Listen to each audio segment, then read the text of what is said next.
कि आज दाऊद के नगर में तुम्हारे लिए एक मुक्तिदाता जन्मा है और यही मसीह यीशु प्रभु है। आज क्रिसमस के पर्व के दिन हम इस मुक्तिदाता को याद करते हैं। क्यों प्रभु यीशु का जन्म इस दुनिया में हुआ? जैसे कि यहाँ पे लिखा गया है कि मुक्तिदाता, ये किससे हमें मुक्त करने के लिए आया है? क्यों यीशु इस दुनिया में आया? यीशु हमें हमारे पापों से मुक्त करने के लिए आया।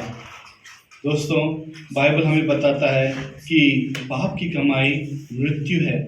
हमें अनंत काल के मृत्यु से मुक्त करने के लिए प्रभु यीशु इस दुनिया में आया। हमें उस अनंत काल के मृत्यु से बचाकर हमें अनंत काल का जीवन देने के लिए प्रभु यीशु इस दुनिया में आया। एक दिन हम सभी मरेंगे। ऐसा कोई नहीं है जो हमेशा के लिए जिंदा रहेगा। ऐसा कोई है? कोई नहीं है। हम लोग शरीर के अनुसार एक दिन मरेंगे, लेकिन मरने के बाद हमें हमारे पापों के लिए हिसाब देना पड़ेगा।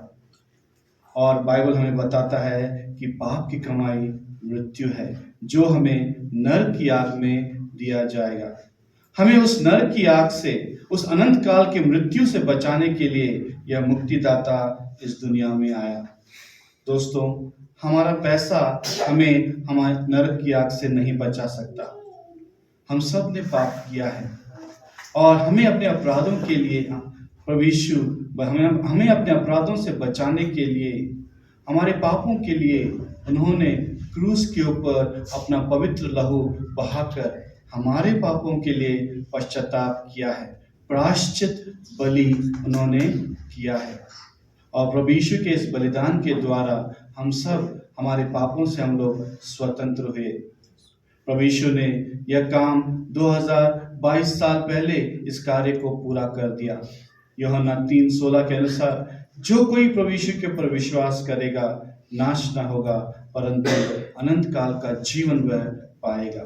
यह खुशखबरी, यह आनंद का सुसमाचार केवल एक समुदाय के लिए नहीं, बल्कि विश्व भर हर एक मनुष्य के लिए है।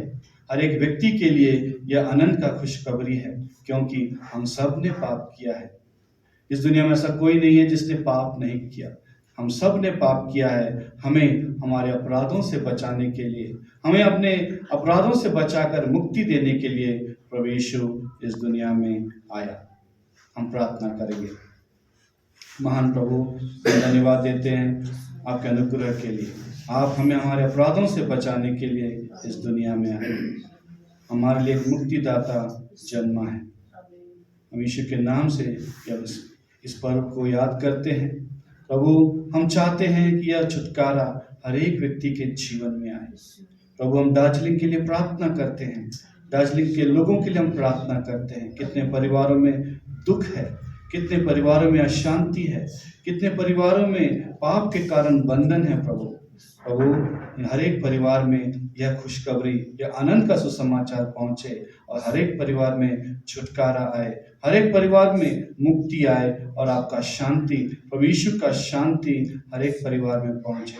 यीशु के नाम से हम प्रार्थना करते हैं, आमीन। आज हामी प्रभु यीशु को जन्म दिनलाई मनाउँदैछौँ।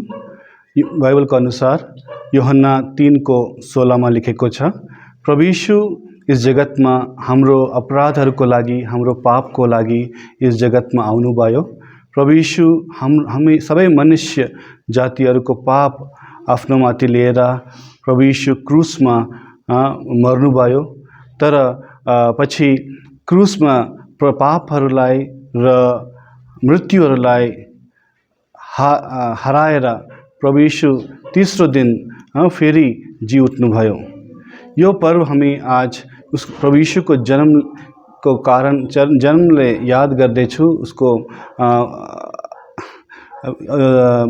आज हम उनके जन्मदिन को याद करते हैं और यह हमें याद दिलाता है कि प्रभु यीशु हमारे पापों के लिए इस दुनिया में आए।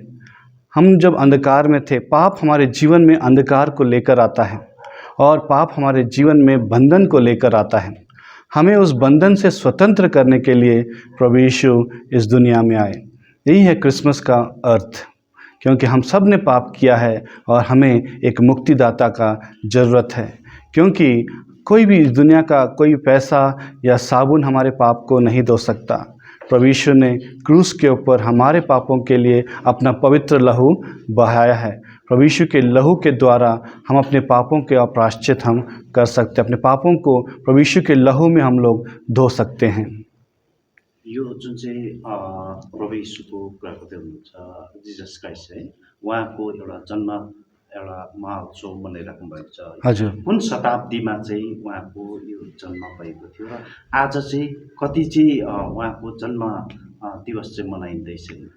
एक्चुअली 25 दिसंबर एक फिक्स्ड डेट कॉमनली माना जाता है। प्रभु यीशु का जन्म 2022 साल पहले बेथलेहेम में हुआ था।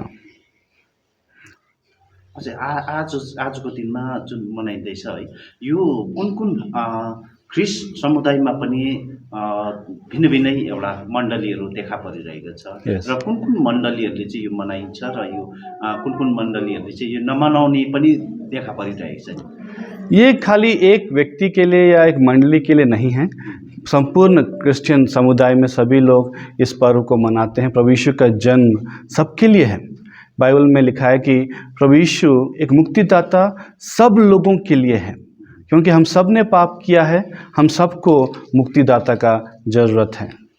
यो आज जुन चाहिँ क्रिसमस मनाइरहेको छ, यो कुन कुन ठाउँमा विशेष गरी चाहिँ यो पालना गरिन्छ, मनाइन्छ? यो विशेष गरी चाहिँ विशेषकर हर जगह पूरे विश्व भर में हर एक समुदाय में। इवन आज सुबह मेरे नॉन क्रिश्चियन दोस्तों ने मुझे व्हाट्सएप करके बोला हैप्पी क्रिसमस। ये हर कोई हर समुदाय में इस प्रभु यीशु को सभी याद करते हैं। यो जुन चाहिँ आज जुन क्रिसमस मनाइँदैछ नि, यहाँनिर आज तपाईँहरूले पनि मनाइराख्नु भएको छ। हजुर। यो आज यहाँनिर चाहिँ के कार्यक्रमहरू चाहिँ विशेष कार्यक्रमहरू रहन्छ? आज का कार्यक्रम में हम लोग पर सबसे आज रविवार भी है, हम परमेश्वर की आराधना करेंगे और गीतहरू गाएपछि प्रभुको वचन हुन्छ। वचन पछि हम सबै मिलेर क्रिसमसको लभ फिस्ट पनि लभ फिस्टमा हामी भाग लिन्छौँ। यो जुन चाहिँ तपाईँहरूले यहाँनिर आजको तपाईँहरूको मण्डली र अन्य मण्डलीसँग पनि यो जोडेर कार्यक्रमहरू गर्नुहुन्छ, भेटघाट गर्नुहुने, त्यस्तो केही कार्यक्रमहरू छ कि चाहिँ? एक्चुअली आज हर कोई मंडली अपने अपने चर्च में वो लोग गैदर होते हैं, इकट्ठा होते हैं और अपने अपने रीति से वो लोग पर्व मनाते हैं। तपाईँहरूको यो मण्डलीको नाम? मेरो मण्डलीको नाम छ लेमेन्स इवेंजेलिकल फेलोशिप। 1935 में इस मंडली का स्थापना हुआ था।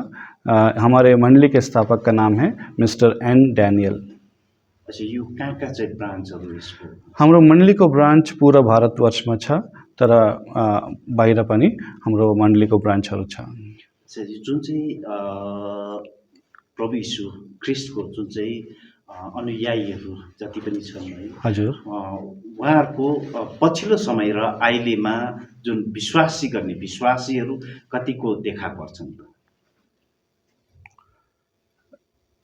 पहले के विश्वासी और अभी के विश्वासी अंतर क्या है? पहले के विश्वासी और अभी के विश्वासी मतलब, देखिए विश्वास का मतलब क्या है पहले हमें जानना चाहिए।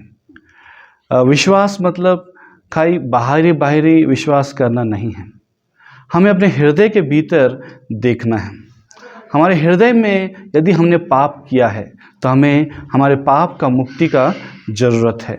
हमें अपने पाप से छुटकारा चाहिए। तो ये पहले का विश्वासी आज का विश्वासी नहीं है। हम सब ने पाप किया है, हमारे पाप के द्वारा हमें मुक्ति का ज़रूरत है। क्योंकि बाइबल हमें बताता है कि रोमन्स 3 अध्याय में लिखा है कि पाप की कमाई मृत्यु है, और उस मृत्यु से हमें बचाने के लिए और हमें अनंत काल का जीवन देने के लिए प्रभु यीशु इस दुनिया में आए।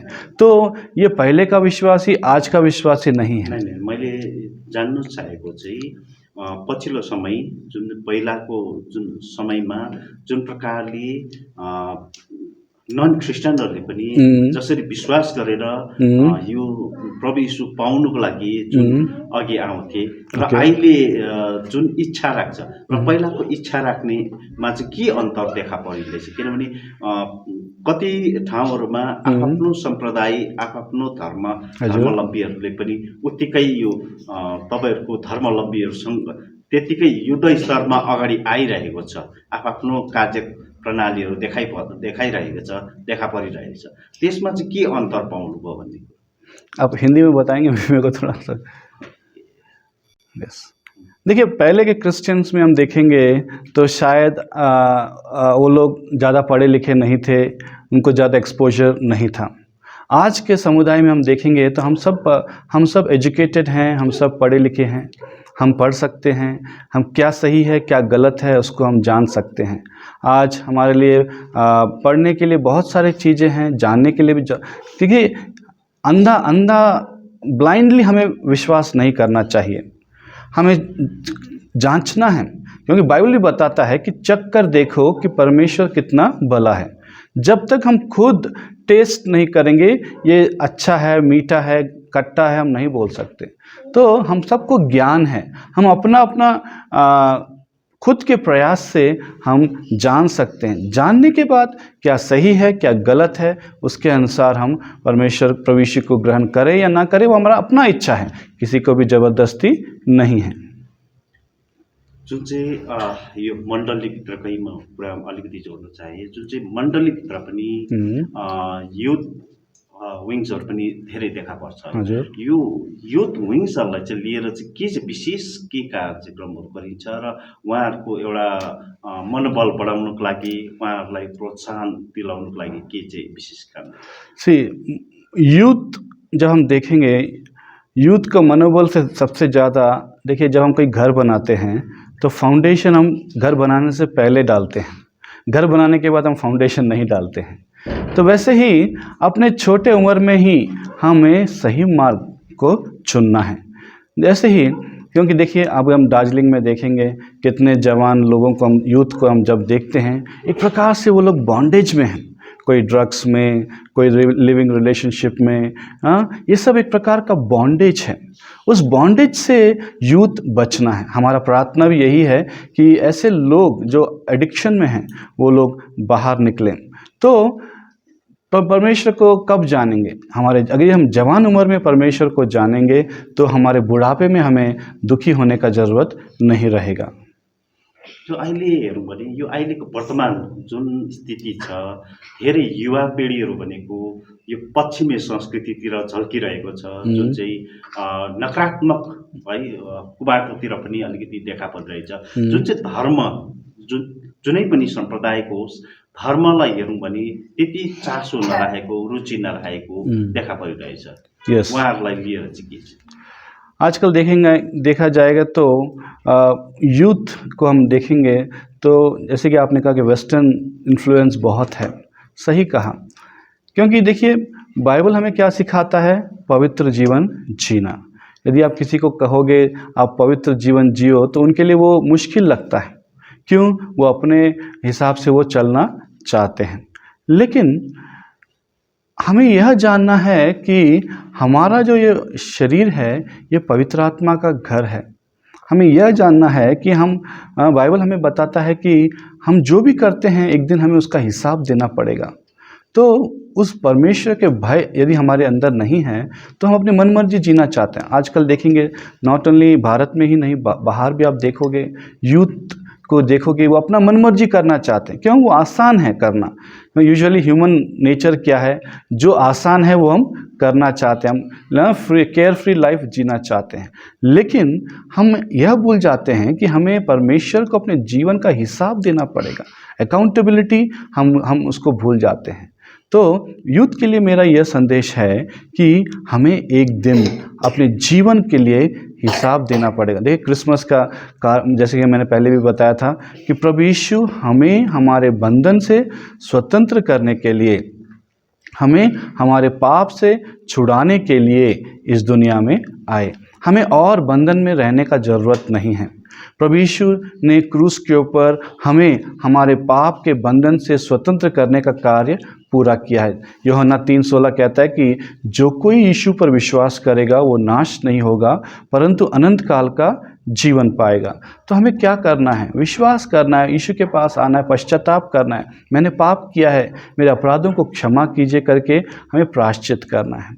तो जब हम ऐसा करते हैं तो हम अपने पापों से और उस बॉन्डेज से हम स्वतंत्र होते हैं। अन्तमा जाँदा जाँदै यति बेला हेरिराख्नुहुने तपाईँहरूलाई हेरिराख्नुहुने जति पनि क्रिस्चियन नन क्रिस्चियन जति पनि समुदायहरू छन् जी। उहाँहरूलाई अन्तमा आज क्रिसमसलाई लिएर के सन्देश दिन चाहनुहुन्छ? बाइबल कहता है कि प्रभु यीशु सबके लिए है, वो सबके लिए आए हैं।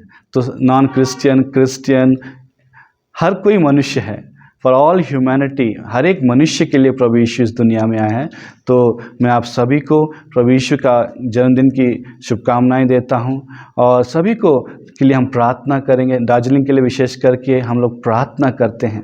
दार्जिलिंग को जब हम देखते हैं तो कई परिवार हैं जो बिखरे हुए हैं, कई परिवार हैं जो टूटे हुए हैं क्योंकि उस परिवार में पापा अल्कोहल में हैं या फिर मदर किसी और बंधन में हैं, बच्चे ड्रग एडिक्शन में हैं। तो ऐसे परिवारों के लिए हम प्रार्थना करते हैं। तो सभी दार्जिलिंग वासियों के लिए हम ये आश्वासन देते हैं कि हम आपके लिए प्रार्थना करते हैं।